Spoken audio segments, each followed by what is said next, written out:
પ્રભુના નામને ધન્યવાદ હો આ સમયને માટે. આપણે એકતા મળીને પ્રભુનું ભજન કરવાના માટે જ્યારે આવીએ છીએ ત્યારે એ બહુ અદ્ભુત બાબત છે કે સાથે મળીને પ્રભુના નામને મહિમા આપવો.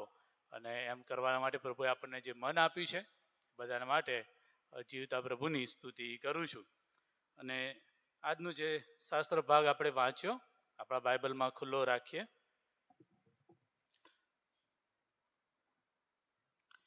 એ પહેલા એક ગીત તમારી આગળ ગાવા માંગુ છું. જો તમે જાણતા હોય તો સાથે જોડાઈ શકો છો. यीशु जल्दी आएगा वो जरूर आएगा, क्या तुम तैयार हो. यीशु आने वाला है वो जरूर आएगा, क्या तुम तैयार हो. बादलों पे आएगा हमको ले जाएगा, क्या तुम तैयार हो. हालेलुया गाएंगे खुशियां मनाएंगे, क्या तुम तैयार हो. જે શાસ્ત્ર ભાગ વાંચો એનો મૂળ આધાર તૈયારી ઉપર છે અને માટે આ ગીત આપણે ગાઈશું. જો તમને આવડે છે તો તમે જો સાથે જોડાશો. પણ બહુ અદ્ભુત ગીત અને તૈયારી માટેનું, કારણ કે પ્રભુ આવી રહ્યા છે અને આપણે કેવી તૈયારી કરી રહ્યા છે એના સંદર્ભમાં આ ગીત છે. यीशु जल्दी आएगा वो जरूर आएगा, क्या तुम तैयार हो. यीशु आने वाला है वो जरूर आएगा, क्या तुम तैयार हो. यीशु जल्दी आएगा वो जरूर आएगा, क्या तुम तैयार हो. यीशु आने वाला है वो जरूर आएगा, क्या तुम तैयार हो. बादलों पे आएगा हमको ले जाएगा, क्या तुम तैयार हो. हालेलुया गाएंगे खुशियां मनाएंगे, क्या तुम तैयार हो. बादलों पे आएगा हमको ले जाएगा, क्या तुम तैयार हो.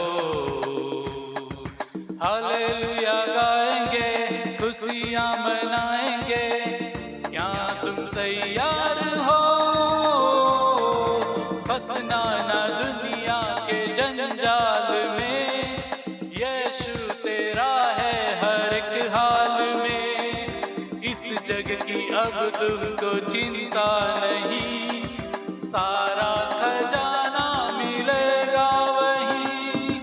फंसना ना दुनिया के जंजाल में, यीशु तेरा है हर एक हाल में.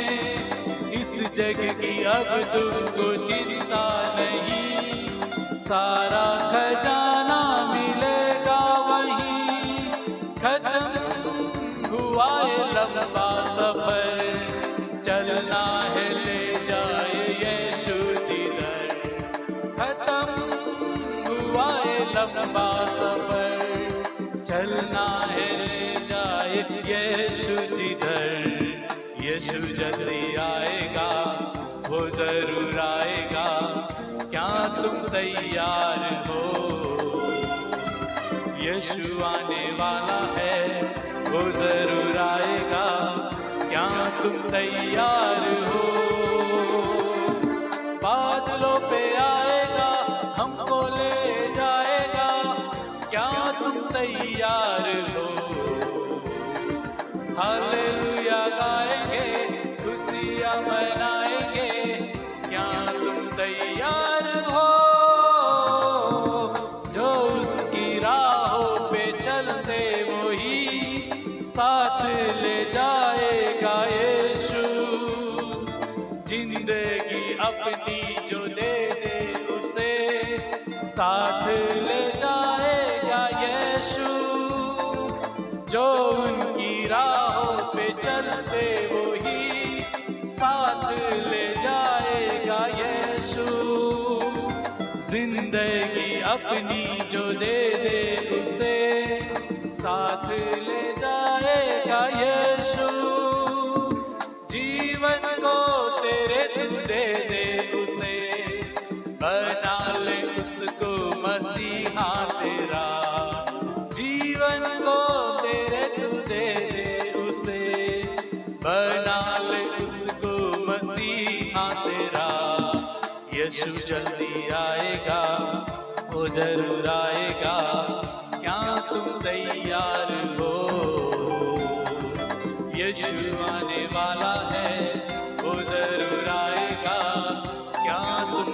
तैयार हो, बादलों पे आएगा हमको ले जाएगा, क्या तुम तैयार हो? हालेलुया गाएंगे, खुशियां मनाएंगे, क्या तुम तैयार हो?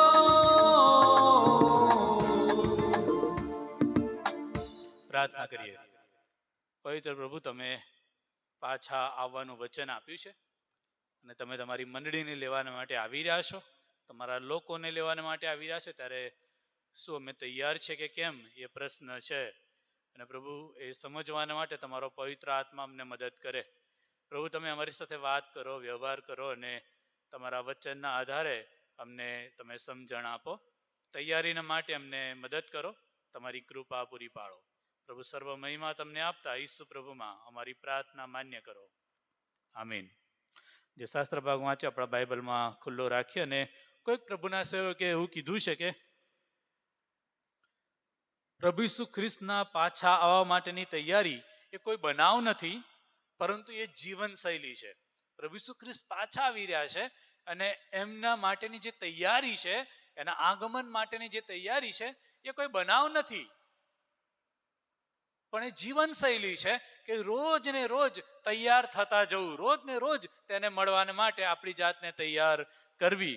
અને માટે કોઈ પ્રભુના સેવક એવું પણ કહે છે, લિયોનાર્ડ રેવનહિલ એવું કહે છે કે છેલ્લું રણશીંગડું વાગશે ત્યાં સુધી તમે રાહ ના જુઓ કે રણશીંગડું વાગશે ત્યારે દીવા સળગાવીશું, પણ તમારા દીવા અત્યારથી તૈયાર રાખો.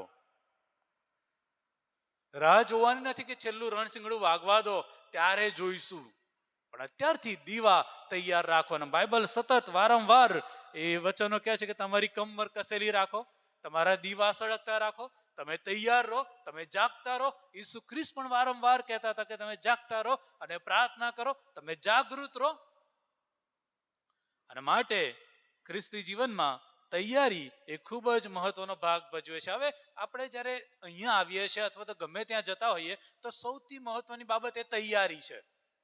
તૈયારી વગર આપણે કંઈ કામ કરતા નથી. પછી સ્કૂલે જવાનું હોય કે જોબ પર જવાનું હોય કે પછી ખોરાક બનાવવાનો કે કોઈ પણ બાબત, પણ એની તૈયારી કરવી પડે. તૈયારી વગર કોઈ પણ બાબત બનતી નથી. તૈયારી એ સૌથી અગત્યનો ભાગ છે કે જ્યાં આપણે તૈયારી કરીએ, જ્યાં આપણે બધી બાબતોનું લિસ્ટ બનાવીએ, જ્યાં આપણે વિચાર કરીએ કે મારે આ કરવાનું છે તો શું શું જોઈશું. કોઈ એવું છે અહીંયા કે જે તૈયારી વગર આવ્યું હોય? અત્યારે જેવા હતા એવા જ આવી ગયા સીધા? આપણે બધા તૈયાર થઈને આવીએ છીએ. આપણે બધા જ દરેક બાબતની તૈયારી કરીએ છીએ. ખેતીવાડી હોય કે પછી કોઈ પણ બાબત હોય, કોઈ પણ પ્રસંગ હોય, કોઈ પણ આયોજન હોય, ઇવન આ પેશન વીકની સભાઓની પણ તૈયારી પહેલેથી કરવામાં આવી હતી. શું ક્વાયર ઉભા થઈને ડાયરેક્ટ ગીતો ગાઈ નાખે છે? ના, પણ એમણે તૈયારી કરવી પડે, પ્રેક્ટિસ કરવી પડે. અને એ પ્રેક્ટિસ, એ તૈયારી જ મનને તમને મદદરૂપ થાય છે. અને આપણા રોજિંદા જીવનમાં વણાઈ ગયેલી બાબત છે તૈયારી કરવી. કોઈ પણ બાબત હોય, એ જમવાની પણ બાબત હોય તો પહેલેથી બધું તૈયાર કરવું પડે તો જમવાનું બનાવી શકાય. અને માટે તૈયારી એવો અગત્યનો ભાગ છે દરેક વ્યક્તિના જીવનમાં. અને એવી જ રીતે તૈયારી, આત્મિક તૈયારી એ ખ્રિસ્તી જીવનનો સૌથી અગત્યનો ભાગ છે. સૌથી મહત્વની બાબત એ તૈયારી કરવી, એના ઉપર ભાર મૂકવામાં આવે છે. અહીંયા આગળ જે શાસ્ત્ર ભાગ વાંચ્યો, ઈસુ ખ્રિસ્ત આકાશના રાજ્યની ઉપમા આપે છે. અને 25મા અધ્યાયની અંદર શરૂઆત કહે છે કે આકાશનું રાજ્ય છે, જે દેવનું રાજ્ય છે, એને 10 કુમારિકાઓની ઉપમા આપવામાં આવે છે. આ 10 કુમારિકા એ મનને તમને રિપ્રેઝન્ટ કરે છે, મારાને તમારા જીવનો બતાવે છે કે જે દેવના રાજ્યને માટે તૈયાર કરવામાં આવવા જરૂરી છે. અને કહે છે કે વરરાજા એ આવી રહ્યા છે અને એક લગ્નની વાત ત્યાં કરવામાં આવી રહી છે. અને ઇઝરાયલમાં લગ્નને બહુ માન આપવામાં આવતું હતું. અને લગ્નનો આખો જે સમય છે એ 1, 2 કે 3 દિવસનો પણ હોઈ શકે. અને ઘણી બધી વાર આપણા વડીલોને ખબર છે કે જૂના સમયમાં લગ્ન એ 1 દિવસનો પ્રસંગ નહોતો, પણ જાન આવે, રોકાય, રાતવાસો કરે, 1-2 દિવસ રહે અને પછી જાય. અને એવો સમય, અને એ સમયે કોઈ એવા ટ્રેકિંગ એપ્સ નહોતા, કોઈ એવી જીપીએસ નહોતું, કોઈ એવા મોબાઈલ નહોતા, કોઈ એવી કોઈ પણ જાતની પદ્ધતિ નહોતી કે જેના દ્વારા ખબર પડે કે ક્યારે આવવાના છે, જેના દ્વારા ખબર પડે કે કેટલા વાગે આવશે જાન, વરરાજા ક્યારે આવશે, કયા સમયે આવશે, એક્ઝેક્ટ ખબર ના પડે. અને માટે એ પહેલા તૈયારી કરવી બહુ જરૂરી, કે જ્યારે વરરાજા આવે ત્યારે બધું સરસ હોય, સીધું હોય, સારું હોય. અને માટે તૈયારી એ બહુ જ અગત્યનો ભાગ છે. જો તમે 24મો અધ્યાય વાંચો, આ 25મો અધ્યાય સમજવા માટે 24મો અધ્યાય વાંચવો એ બહુ જરૂરનો છે. અને 24મા અધ્યાયનો અભ્યાસ જો તમે કરો તો ત્યાં આગળ અંત સમયની નિશાનીઓની વાત ઈસુ ખ્રિસ્ત કરે છે.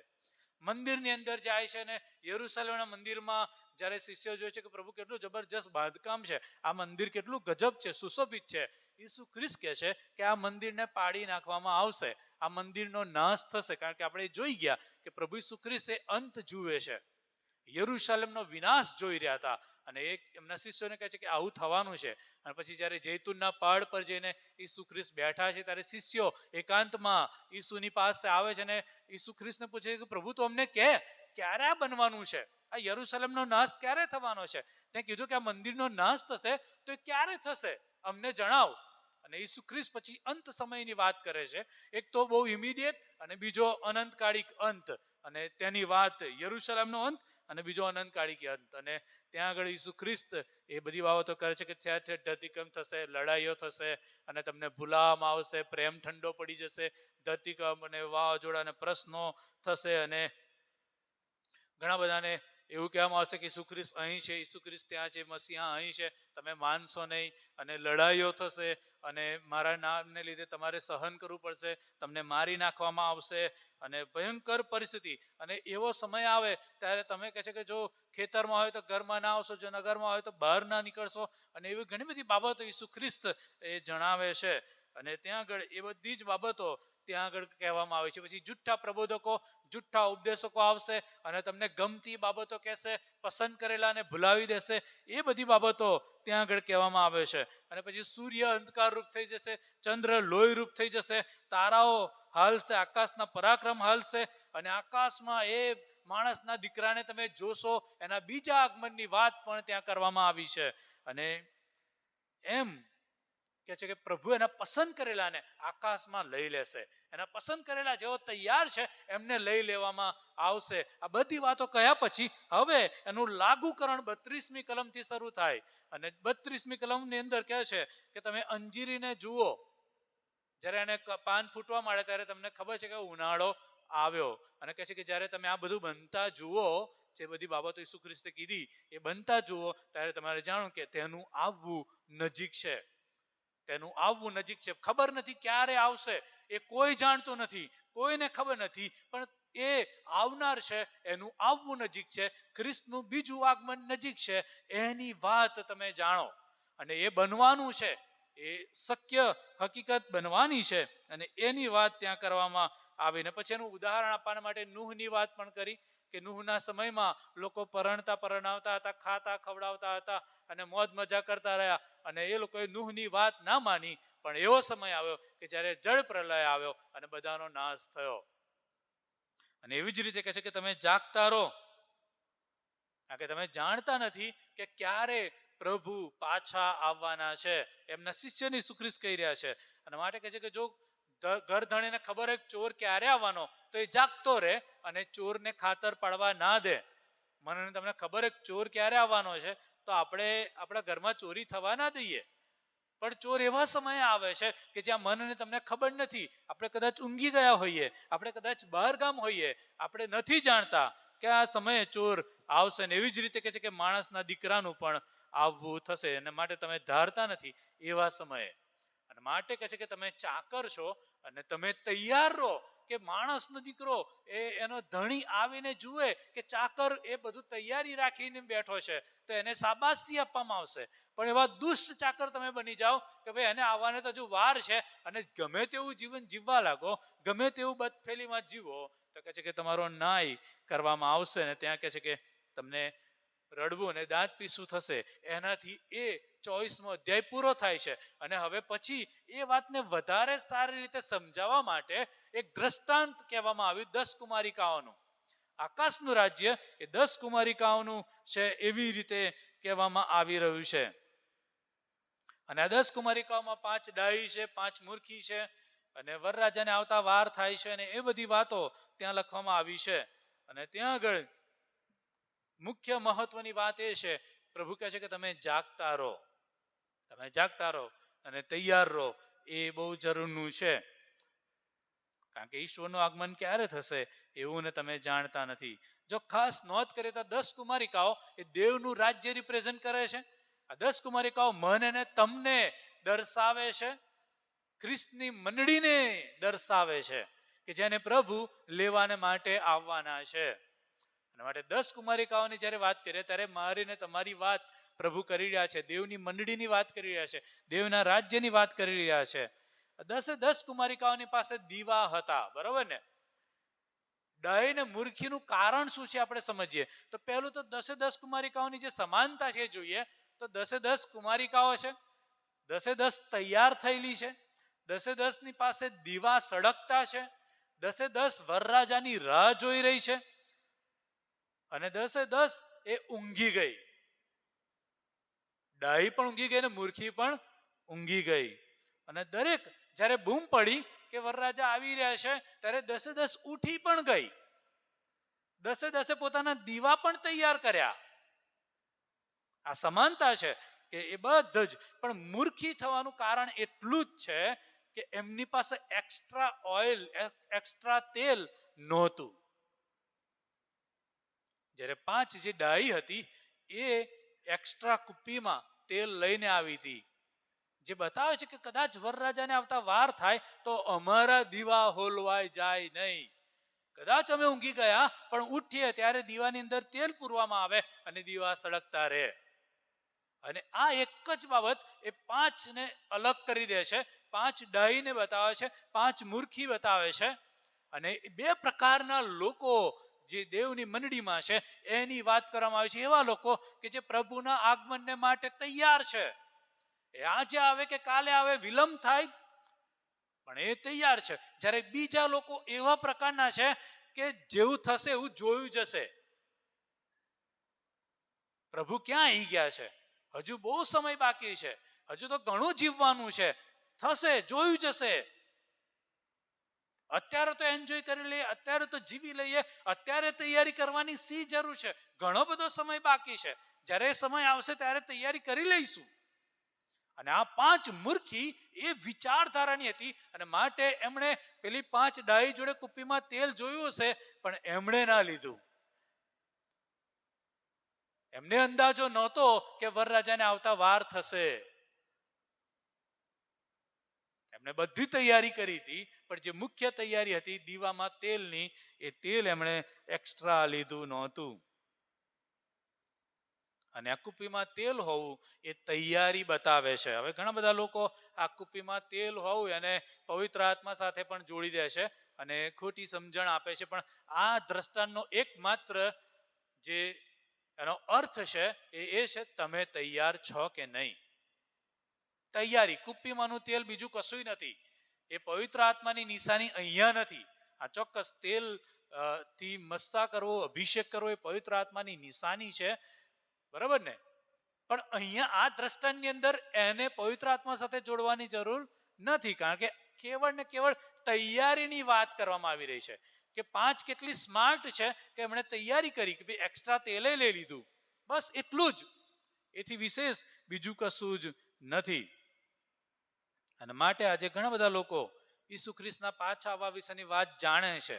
હું ને તમે પણ જાણીએ છીએ, સંદેશા સાંભળીએ છીએ, પ્રભુના વચનોમાં વાંચીએ છીએ, અને આજે ઘણા બધા લોકો માને છે, જાણે છે કે ઈસુ ખ્રિસ્ત ગમે ત્યારે આવશે, ઈસુ ખ્રિસ્ત આવવાના છે પાછા. એવું ને તમે જાણીએ છીએ, એનું આવવાનો સમય ગમે ત્યારે છે, હું ને તમે જાણીએ છીએ.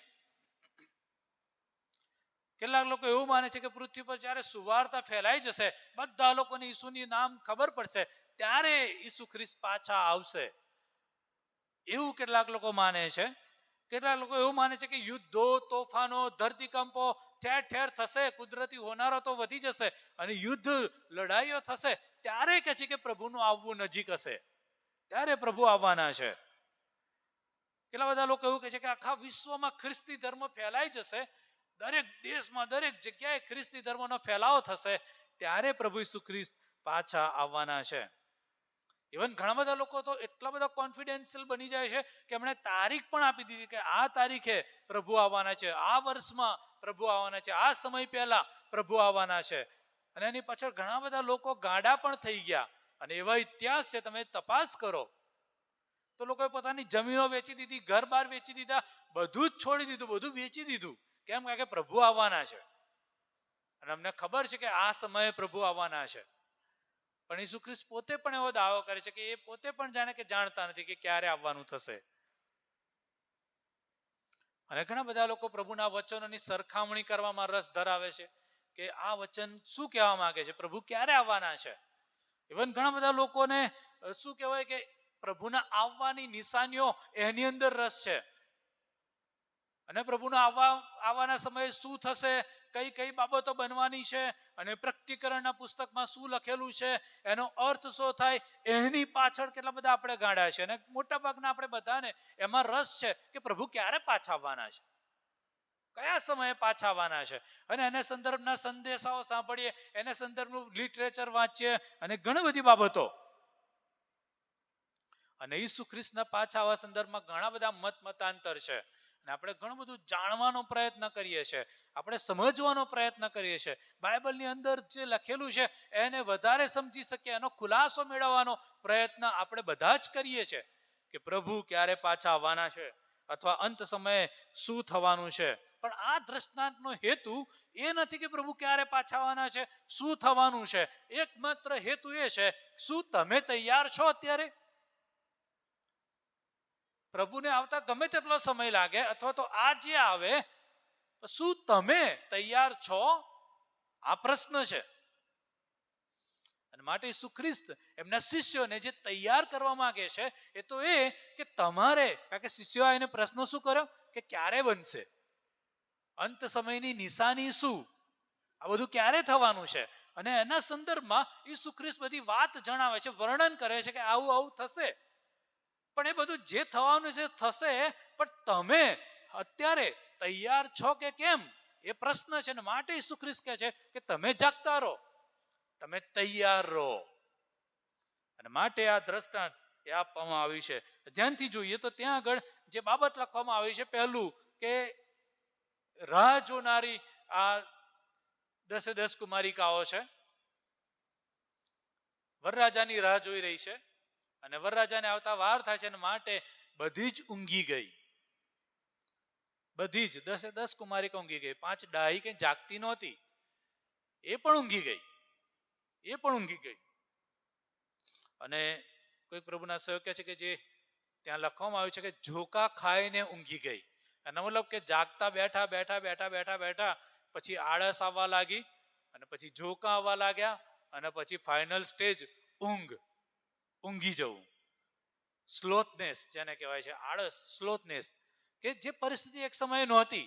જ્યારે 10 કુમારિકા તૈયાર થઈને દીવા સળગાઈને આવી હશે ત્યારે તો બહુ ફ્રેશ હતી, બહુ તંદુરસ્ત હતી, બહુ આંખો ખુલ્લી હતી, અને ઊંઘનું નામો નિશાન નહોતું. પણ વરરાજાને આવતા વાર થઈ રહી છે, હજુ ડિલે થઈ રહ્યું છે. અને માટે હવે ધીરે ધીરે ધીરે એ લોકો થાકી રહ્યા છે, આળસ આવી રહી છે, અને ઝોકા આવી રહ્યા છે, અને પછી ઊંઘી ગઈ. આખી પ્રોસેસ બહુ સ્લો છે કે એકદમ ફ્રેશ હોવું, એકદમ સજાગ હોવું, જાગૃત હોવું, અને પછી ધીરે ધીરે ધીરે ધીરે ધીરે ધીરે તમે ઊંઘતા જાઓ અને એવું ફાઇનલ સ્ટેજ આવે કે જ્યાં તમે એકદમ ઊંઘી ગયા છો, એકદમ ઊંઘી ગયા છો. અને આને સ્લોથનેસ એવું કહેવાય છે કે એ ધીરે ધીરે એ પરિસ્થિતિ મરણ તમારા જીવનમાં આવે છે. એ પહેલા નહોતી પણ અત્યારે છે. એ પરિસ્થિતિ પહેલા નહોતી, અથવા તો ધીરે ધીરે એ મરણ તમારા જીવનમાં આવે છે, અને આપણે એને અલાવ કરીએ છીએ. આપણે એને અલાવ કરીએ છીએ. આપણા શરીરની બનાવટ એવી છે કે આપણે હંમેશા કોન્સ્ટન્ટ, હંમેશા ફ્રેશ રહી શકીએ નહીં. ફ્રેશ હોઈએ પણ ધીરે ધીરે ધીરે ધીરે ધીરે પછી આળસ આવે, બગાસા આવે, ઊંઘ આવે, ઝોકા આવે, અને આપણે ઊંઘી જઈએ. એ આપણા શરીરની આખું જે એની બનાવટ એવી છે, એવું બને છે. પછી આપણે જાગીએ ત્યારે પાછા ફ્રેશ હોઈએ.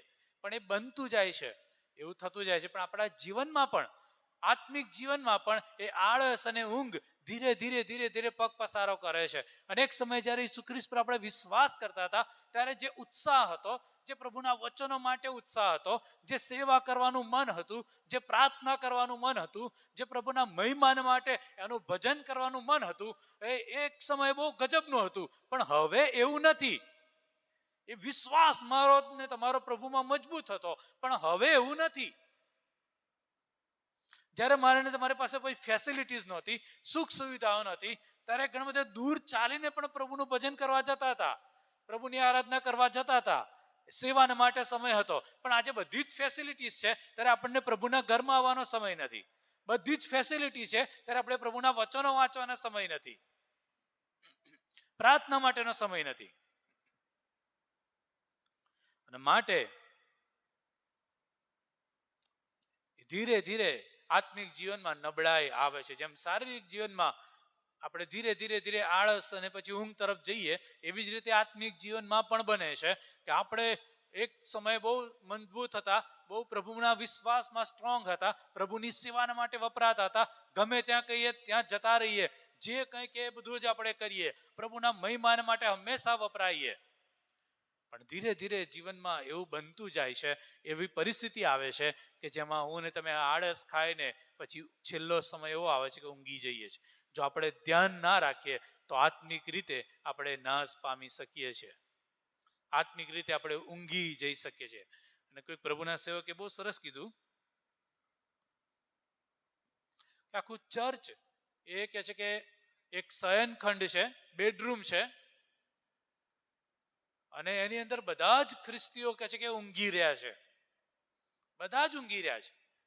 અને બહારથી કોઈક પોકાર કરે છે કે ભાઈ ઉઠો, જાગો, તૈયાર થાવ, જાગૃત થાવ.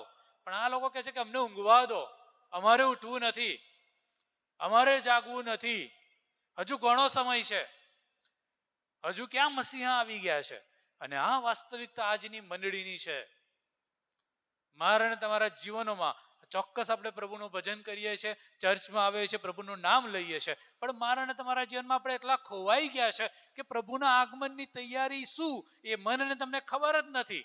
પ્રભુ પાછા આવવાના છે કે કેમ એ પણ ઘણા બધાને પ્રશ્ન છે. આજના પેપરમાં તમે સદલમાં વાંચો તો ત્યાં આગળ ઈસુ ખ્રિસ્તના આવવાના વિશેની વાત લખવામાં આવી છે, રેપ્ચરની વાત કરવામાં આવી છે, ને એને જાણે કે હાંસી ઉડાવતા હોય એ રીતે દર્શાવવામાં આવ્યું છે.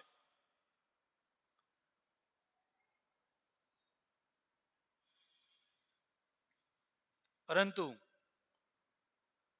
આ ભર ઊંઘમાંથી જાગવાના માટે પ્રભુના વચનોમાં અને એની આધીનતામાં રહેવું એ બહુ જરૂરનું છે. તૈયારી કરવી એ બહુ જ જરૂરનું છે. લુક 12 અને એની અંદર એવી રીતે લખ્યું છે, તમારી કમરો બાંધેલી તથા તમારા દીવા સળગતા રાખો. બધી જ ઊંઘી ગઈ, 10 કુમારિકા ઊંઘી ગઈ. અને માટે એવું બને છે જીવનમાં કે ઘણી બધી વાર આપણે નિરાશ ને હતાશ થઈ જઈએ, દુઃખી થઈ જઈએ. પણ મહત્વનું એ છે કે પ્રભુના આગમનને માટેની મારી ને તમારી તૈયારી. શારીરિક રીતે કદાચ ઊંઘ આવે, થાક લાગે, પણ આત્મિક રીતે શું આપણે તત્પર છીએ અને આપણે આપણી જાતને તૈયાર કરી છે કે કેમ એ સમજવું બહુ જરૂરનું છે. અને અહીંયા આગળ આ મૂર્ખી, એમની પાસે દીવા છે પણ કુપ્પીમાં તેલ નથી, કુપ્પીમાં તેલ નથી. તેમની પાસે એક્સ્ટ્રા ઓઇલ જે હોવું જોઈએ એ એક્સ્ટ્રા ઓઇલ નથી, કારણ કે એ લોકોએ તૈયારી કરી નથી. ને એવા પ્રકારના લોકો કે જે જીવિતો રહ્યા છે, જેમના દીવા અત્યારે તો સળગતા છે, પણ તૈયારી વગરનું જીવન, તૈયારી વગરનું જીવન ને તૈયારી વગરના આત્મિક જીવનને પ્રભુના વચનોમાં કોઈ સ્થાન નથી, પ્રભુની સેવામાં કોઈ સ્થાન નથી, પ્રભુના બીજા આગમનના સમયે એવા જીવનો કોઈ કામના નથી કે જેમણે અત્યારથી તૈયારી કરી નથી, જેમણે અત્યારથી પ્રભુના મહિમાન માટે પોતાની જાતને તૈયાર કરી નથી. અને માટે તૈયારી કરવી એ આશીર્વાદ લઈને આવે છે. જ્યારે વરરાજાને આવતા વાર લાગી એ બતાવે છે કે એના આવવાનો સમય કોઈ નક્કી નથી, પ્રભુના બીજા આગમનનો સમય કોઈ નક્કી નથી. અને એના માટે મારે અને તમારે તૈયાર રહેવાનું છે કે હું તમે જાણતા નથી કે ક્યારે પ્રભુ આવશે, ક્યારે પ્રભુ આવશે, પણ ચોક્કસ એ બાબત એ છે કે એ આવવાના છે. એના લોકોને લેવાને માટે આવવાના છે, એની મંડળીને લેવાને માટે, એના સેવકોને લેવાને માટે એ આવવાના છે. પ્રશ્ન એટલો જ છે કે હું ને તમે તૈયાર છે કે કેમ, આપણી તૈયારી કેવી છે. અને જે બીજી મહત્વની બાબત છે કે તૈયારી વિનાનું જીવન એ વિનાશ લાવે છે, જ્યારે તૈયારી વાળું જીવન આશીર્વાદ લઈને આવે છે. અને આપણે જોઈએ છે કે જ્યારે વરરાજા આવે છે ત્યારે 5 મૂર્ખી એ નથી ત્યાં, પણ 5 ડાહી એ ત્યાં છે, અને એમને લઈને એ વરરાજા ચાલ્યો જાય છે અને દરવાજો બંધ કરવામાં આવે છે. જો તમે 10મી કલમ વાંચો, માથી 25 અને 10મી કલમ, ત્યાં લખ્યું છે, અને તેઓ વેચાતું લઈ લેવા ગઈ એટલામાં વર આવી પહોંચ્યો, અને જેઓ તૈયાર હતી તેઓ તેની સાથે લગ્ન જમણમાં ગઈ અને બારણું બંધ કરવામાં આવ્યું. જેઓ તૈયાર હતી એ ગઈ અને બારણું બંધ કરવામાં આવ્યું.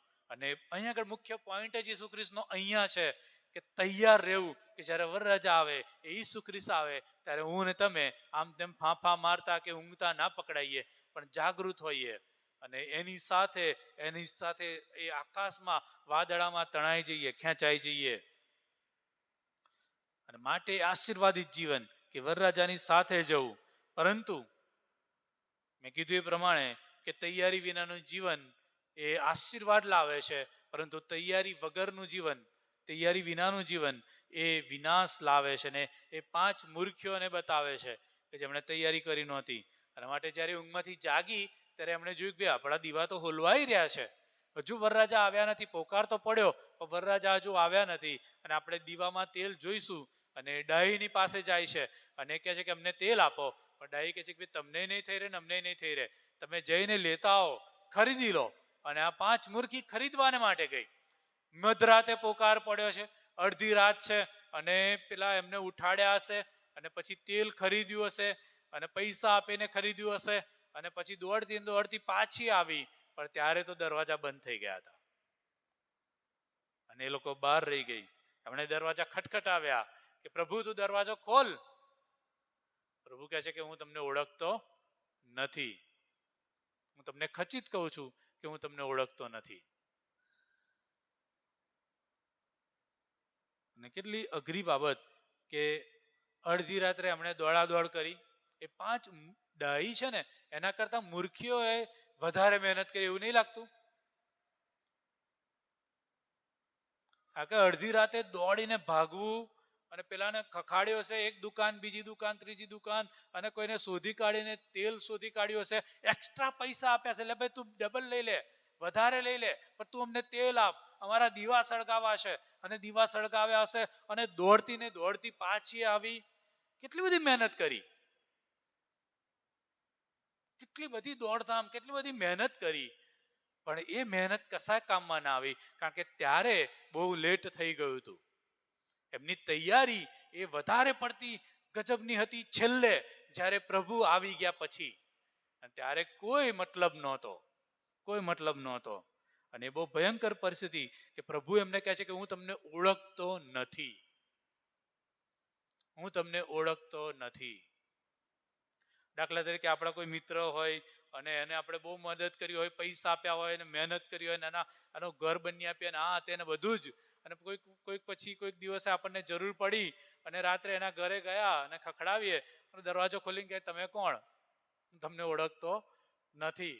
તો આપણી માનસિક સ્થિતિ કેવી હોય, મેન્ટલી આપણે કેવા ઇમોશનલ બની જઈએ, કેવી પરિસ્થિતિમાં હું ને તમે હોઈએ, અને આપણે શું વિચારીએ કે એના માટે મેં આટલું બધું કર્યું, આટલું બધું કર્યું, આટલી દોડધામ કરી, આટલું બધું મેં મારી જાતને એ કરી દીધી. અરે કહે છે આ મને કહે છે કે તને ઓળખતો નથી. અફસોસની વાત, આપણે ખાલી વિચાર કરીએ તો અહીંયા તો ઈસુ ખ્રિસ્ત એ એક દિવસ મનને તમને કદાચ એવું ના કહે કે તમે કોણ, હું તમને ઓળખતો નથી. માટે પ્રભુ ઈસુ ખ્રિસ્ત વારંવાર કહેતા હતા કે જેઓ મને પ્રભુ પ્રભુ કહે છે તેઓ નહીં, જે મારા આકાશમાંના બાપની વાત માને છે અને પાળે છે તે દેવના રાજ્યમાં પ્રવેશ કરશે. જો આખો દિવસ પ્રભુ પ્રભુ કહે છે એ લોકો નહીં જાય. તે દિવસે એ લોકો કહે છે કે પ્રભુ અમે તારા નામે ભૂતો કાઢ્યા, પ્રભુ અમે તારા નામે ઉપવાસ કર્યા, અમે તારા વચનો પ્રગટ કર્યા, તારી સુવાર્તા ફેલાવી, તારું ભજન કર્યું, તારી આરાધના કરી, પ્રભુ અમે તો તારા માટે ખર્ચાઈ ગયા, પ્રભુ અમે તો કેટલું બધું કર્યું. પ્રભુ કહે છે કે તમે મારી નજર આગળથી ચાલ્યા જાઓ, હું તમને ઓળખતો નથી, હું તમને ઓળખતો નથી. ત્યારે કેવી પરિસ્થિતિ થાય? અહીંયા આગળ જ્યારે 10 કુમારિકા ઊંઘી ગઈ છે પણ જાગે છે, ત્યારે 5 એ તૈયાર જ હતી અને 5 ઈસુની સાથે લગ્ન જમણમાં ગઈ, જ્યારે બીજી 5 એ મૂર્ખી હતી કે જેમની પાસે કશું નહોતું, જેમણે કોઈ તૈયારી કરી નહોતી, જેમણે કોઈ તૈયારી કરી નથી. માટે કોઈ પ્રભુના સેવકે કીધું કે તમે એવી રીતે જીવન જીવો કે ઈસુ ખ્રિસ્ત ગઈકાલે મરણ પામ્યા છે, આજે એવી રીતે જીવો કે ઈસુ ખ્રિસ્ત આજે જીવતા છે, અને આવતીકાલના માટે એવી રીતે જીવો કે ઈસુ ખ્રિસ્ત એ મન અને તમને લેવાના માટે આવી રહ્યા છે, અને એ વિચારધારામાં તમે જીવન જીવો, એ વિચારધારામાં તમે જીવન જીવો, અને એ વિચારધારા સાથે મારે તમારે જીવવું એ બહુ જરૂરનું છે. અને માટે જ A.W. ટોઝર એવું કહે છે કે ઈસુના પાછા આવવા માટેની બાબતોનો આધાર એ તમારી ધારણાઓ નથી, પણ તમારી પ્રિપરેશન છે, તમારી તૈયારી છે. પ્રભુ ઈસુ ખ્રિસ્ત પાછા આવવાના છે એની ધારણા બાંધીને આપણે ના બેસી રહીએ કે પ્રભુ આવવાના છે, આપણે ગીત ગયું તૈયાર થઈ રહો, નિત્ય તૈયાર થઈ રહો, બધું જ આપણે કરીએ, ધારણા બાંધી લીધી કે પ્રભુ આવવાના છે, પણ જો આપણે તૈયારી ના કરીએ તો, આપણે બધું જ જાણતા હોઈએ પણ ના કરીએ તો, એને એક્શનમાં ના લાવીએ તો એ કશા કામનું નથી.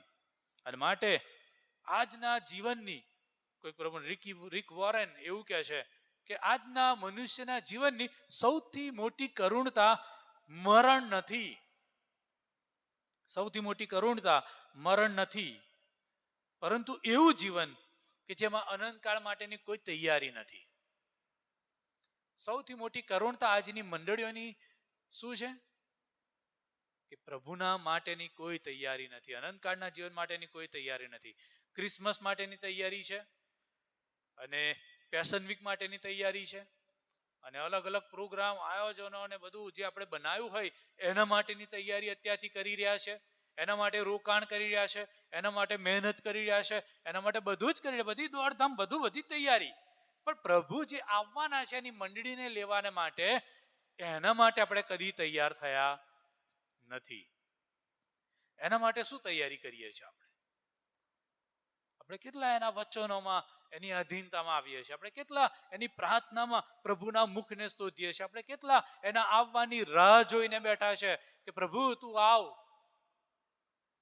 એના માટે આપણે કેવી તૈયારી કરીએ છીએ? આપણું જીવન પદ્ધતિ, એ આપણી જીવન શૈલી, આપણા નિર્ણયો, આપણા વિચારો એ શું અનંત કાળને ધ્યાનમાં રાખીને કરવામાં આવે છે કે કેમ?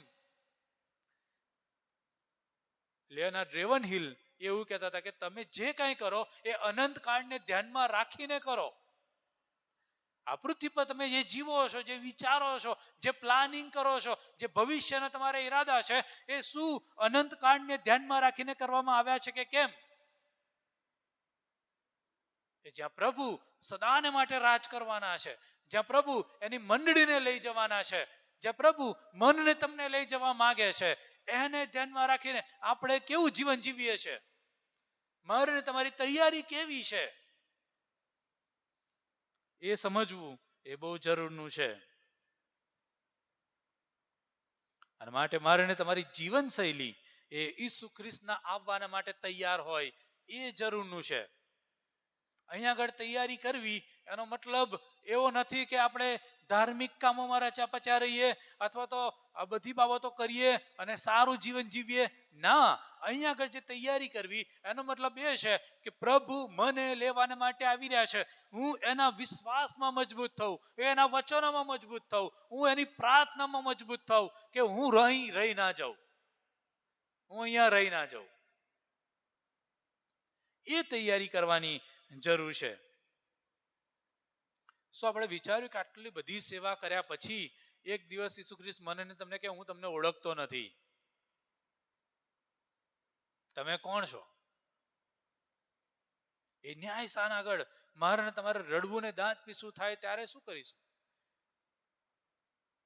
એક પ્રભુના સેવકે કીધું કે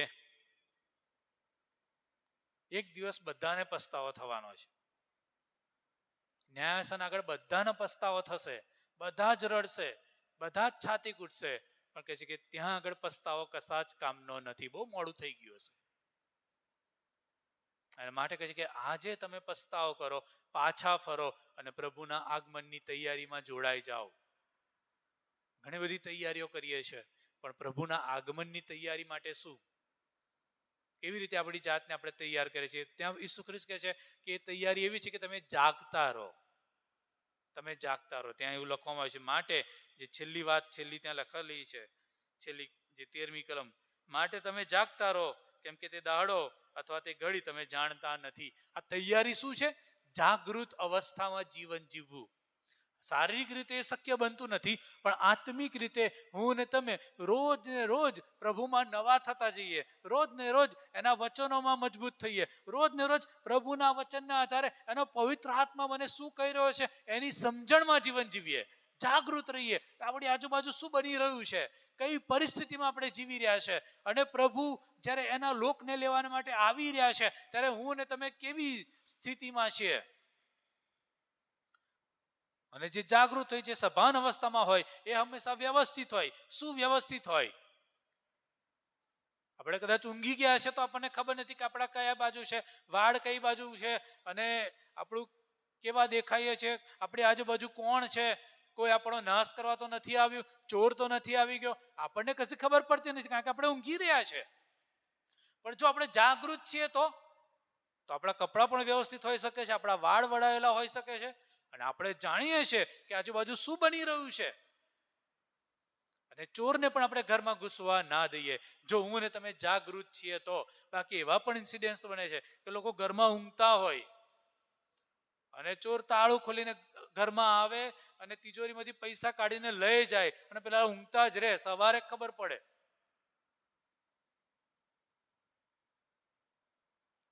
અને માટે ઈસુ ખ્રિસ્ત છે કે તૈયારી માટેની સૌથી મહાન બાબત, તમે જાગૃત રહો. આ જાગૃત રહેવું એટલે શું? ઈસુ ખ્રિસ્ત એમના શિષ્યોને ગેતસેમાની વાડીમાં કહે છે કે આત્મા તત્પર છે ખરો, પણ દેહ અબળ છે. જાગતા રહો અને પ્રાર્થના કરો કે તમે પરીક્ષણમાં ના પડો. જાગતા રહો અને પ્રાર્થના કરો, જાગતા રહો અને તૈયાર રહો, જાગૃત રહો કે તમે પરીક્ષણમાં ના પડો, શૈતાનના બંધનોમાં ના ફસાઈ જાઓ અને વિનાશ તરફ ના ચાલ્યા જાઓ. કે પ્રભુ ઈચ્છે છે કે આપણે બધા જ તૈયાર હોઈએ. પ્રભુ તો એ આશા અને અપેક્ષા સાથે એની મંડળીને લેવા માટે આવવા માંગે છે કે એની મંડળી તૈયાર હોય. પણ આપણે ઘણી બધી વાર એ તૈયારી કરતા નથી. માટે જાગતા રહેવું એ બહુ જરૂરનું છે. છેલ્લી એક વાત કરીને બંધ કરીશ. એક જુવાન દીકરી હતી ને એનું લગ્ન નક્કી થયું, અને એના સગાઈ થઈ, ને પછી એના જે ફિયાન્સે હતા એમણે એને લગ્નના પોશાક માટેના વ્હાઈટ એ આપ્યો, ને એને કીધું કે હવે તું કહે છે કે એને સીવડાય, તું તૈયાર થા અને તારા કપડાં તૈયાર થઈ જશે ત્યારે હું કહે છે કે તને લેવા આવીશ. ને પછી એ પરદેશ ચાલે ગયા. 1 વર્ષ, 2 વર્ષ, 3 વર્ષ, 4 વર્ષ, ઘણા બધા સમય વીતી ગયા, પણ લેવા જ ના આવે, લેવા જ ના આવે. અને પછી એક દિવસ જ્યારે એ વરરાજા આવ્યા, એ લઈ આવ્યા, ત્યારે એની સાથે એને લગ્ન ના કર્યા, પણ બીજા એક બેનની સાથે લગ્ન કરી લીધા. અને એ જે છોકરી હતી જેની સાથે સગાઈ થઈ હતી, એને પ્રશ્ન કર્યો કે તમે મને પ્રોમિસ આપી હતું, હું તને આ લેવા આવીશ, તમે કેમ ના આવ્યા? અને તમે જ્યારે આવ્યા છો ત્યારે તમે તો લગ્ન કરી લીધું છે. અને એને કહેવામાં આવ્યું કે મેં તને જે લગ્નનો પોશાક આપ્યો તો મેં તને જે કીધેલું કે તું તૈયારી કરજે, પણ કહે છે કે તું તારા જીવનમાં એટલી વ્યસ્ત હતી કે તે તૈયારી કરી નહોતી. મેં તને વચન આપેલું કે તારા પોશાક તૈયાર થશે, ત્યારે હું તને લેવા આવીશ. પણ ત્યાં કહે છે કે લગ્નનો પોશાક સીવડાવ્યો જ નહીં. તું તો તારા કામમાં એટલી મચી રહી, તને ખબર હતી કે લેવા આવવાના છે, પણ તું તો કહે છે કે તારા એમાં બીજા ખર્ચાઓમાં અને બીજી બધી બાબતોમાં તો પૈસા ખર્ચ્યા, મહેનત કરી અને ત્યાં બીજી બધી તૈયારીઓ કરી, પણ જે વચન મેં તને આપેલું કે લગ્નનો પોશાક તું તૈયાર કરીશ તો હું તને લેવા આવીશ. અને કહે છે કે હું કેટલી બધી વાર આવ્યો, કેટલી બધી વાર મેં તપાસ કરાવી, પણ કહે છે કે લગ્નનો પોશાક તૈયાર થયેલો નહોતો, તું તૈયાર નહોતી.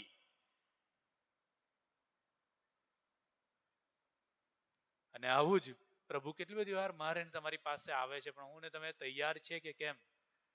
પ્રભુનું આગમન બહુ નજીક છે. એ ક્યારે આવશે હું ને તમે જાણતા નથી. આજે કાલે વર્ષો પછી ખબર નહીં. કદાચ હું ને તમે મરણ પામ્યા ને સ્વર્ગમાં જવાનું થાય. પણ બહુ અગત્યનું છે કે તૈયારી. મારે ને તમારી પ્રભુના આગમન માટેની તૈયારી કેવી છે? એના વચનો માટે આપણે કેવું થનગનાટ અનુભવીએ છીએ, અને પ્રાર્થના માટે આપણા જીવનમાં કયું સ્થાન છે? પ્રભુની વાતને માટે આપણા જીવનમાં શું સ્થાન છે? આપણા નિર્ણયોમાં શું આપણે પ્રભુના આગમનની રાહ જોઈએ છે? આપણે જે કાંઈ પણ વિચારીએ છીએ, જે આયોજન કરી રહ્યા છે ભવિષ્ય માટેના બધામાં, શું પ્રાયોરિટી પ્રભુનું આગમન છે કે કેમ? કારણ કે એ ખ્રિસ્ત એની મંડળીને લેવાને માટે આવી રહ્યો છે, મનને તમને લેવાને માટે. આપણી આંખો બંધ કરીએ અને વિચાર કરીએ કે જો આજે ઈસુ ખ્રિસ્ત આવે તો શું હું તૈયાર છું એને મળવાને માટે, એની સાથે સ્વર્ગમાં જવાને માટે? શું આજે ઈસુ ખ્રિસ્ત આવીને મને એમ કે હું તને ઓળખતો નથી?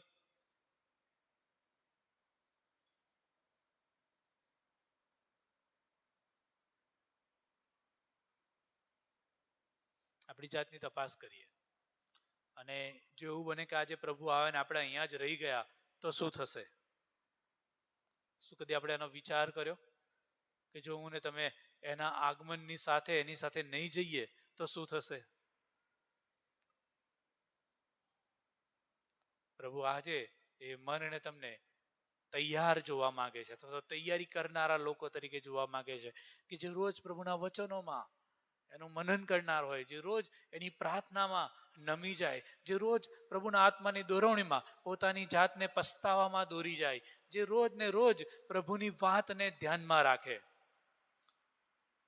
જે રોજ બધા જ સાંસારિક કામમાં અને નિર્ણયોમાં અને બધી જ વાતોની અંદર, અભ્યાસ હોય કે ખેતીવાડી હોય કે કામ ધંધા હોય કે બિઝનેસ હોય કે કોઈ પણ બાબત, એની અંદર અનંત કાળને ધ્યાનમાં રાખે કે પ્રભુ એક દિવસ મારો ન્યાય કરવાના છે, પ્રભુ એક દિવસ મને લેવાને માટે આવવાના છે, અને માટે હું જે કંઈ કરું એ એના આગમનની તૈયારી માટે હોય.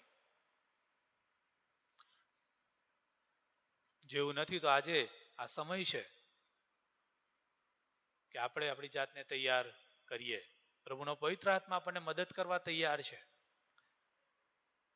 પણ આપણા દીવા સળગતા રાખીએ, એ હોલવાય ના જાય. આપણી જાતને તૈયાર રાખીએ.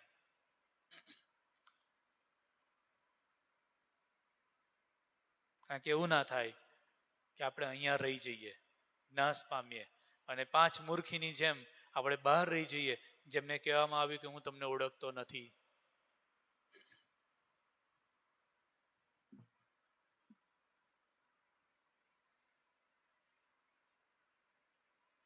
આપણે પોતાના હૃદયની સાથે જ વાત કરીએ, આપણી પોતાની જાતની તપાસ કરીએ. જો આપણી તૈયારી હજુ પણ નથી તો આજથી નિર્ણય કરીએ કે પ્રભુના મહિમાને માટે હું તૈયાર થઈશ, એના આગમનને માટે હું શુદ્ધ બનીશ, કે પ્રભુ મને ડાઘ અને કરચલી વગર ન જોવે. પ્રભુ એની મંડળીને લેવા આવી રહ્યા છે, જેના માટે આપણે પોતાનો પ્રાણ આપ્યો છે. પ્રભુ મનને તમને લઈ જવાના માટે આવી રહ્યા છે, કે જેના માટે જગા તૈયાર કરવા માટે ગયા છે.